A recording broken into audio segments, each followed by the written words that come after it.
pháo đi. Hạt pháo là mua dứa đi hạt pháo ơi. Pháo đi hạt pháo mua dứa đi. Hạt pháo đây. Đây, hạt pháo. Không thảo phó đây là những người xài cơ. Đi à, choàng hào. Một hào lên nuôi hào và vui như là nuôi. Đây.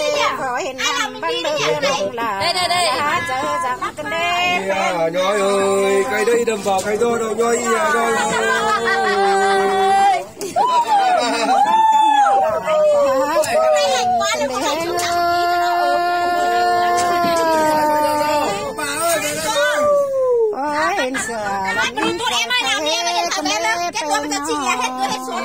Điện thoại của em không có mạng.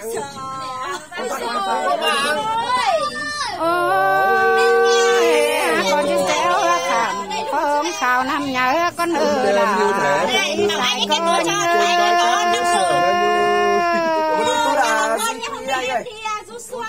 đơn năm ba nhà quần nó có cái đi nổi cần đế bên nó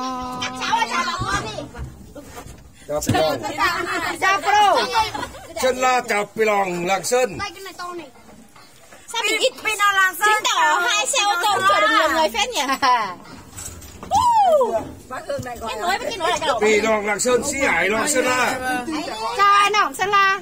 Sĩ Hải Lạng Sơn La. Ôi thế không bật nhạc lên à?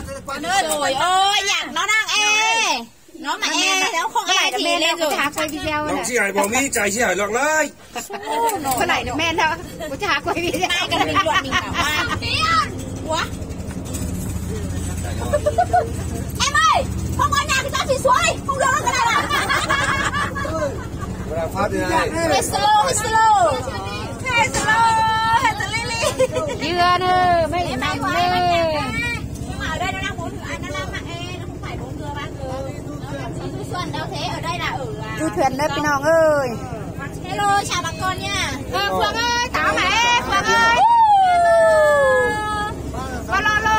Ở đây thì họ chưa say rượu đâu, mỗi mình say rượu thôi. Thảo mẹ mình liền thải cái mẹ mày. Con nó xe mà đâu. Vâng đi nào em, ngồi yên nha. Út đâu? Mang cái tên lên này với nha, sửa rơi nha, rơi không ai để đâu. Xin chào cả nhà.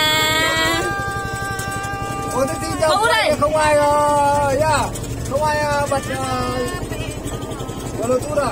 Mạng nghe rồi.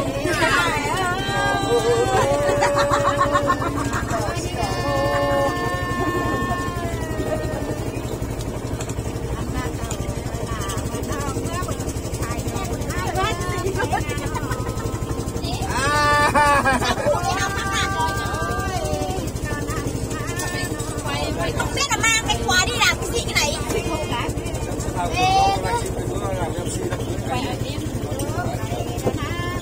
Tán quay cột áo ra áo dứt đi.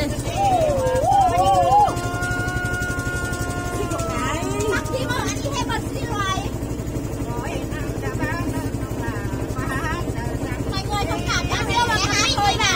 Không có đó. Ngày ra họ đang tiết kiệm.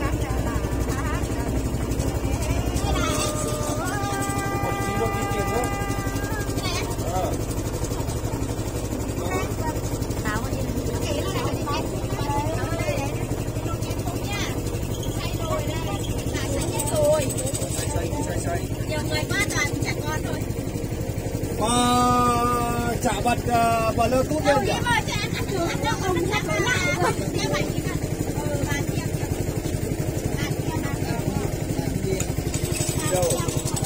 Xin chào tất cả anh em mọi người.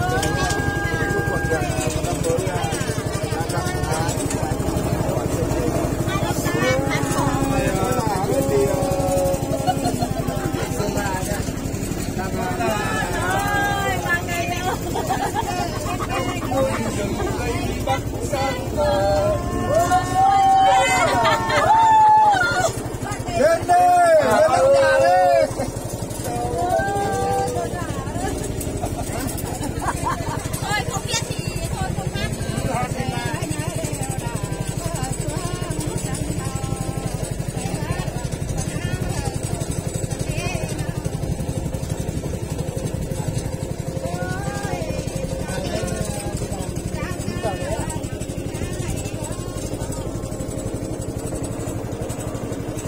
tụ nhinh nuôi trai về đây cổng cục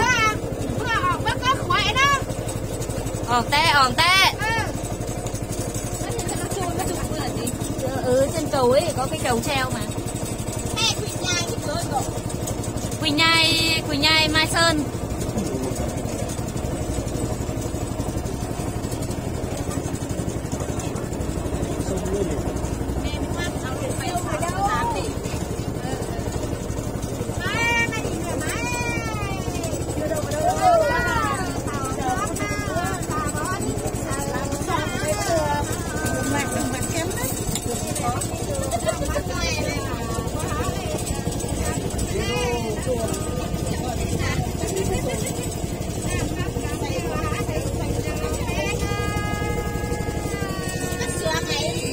Kinh quá.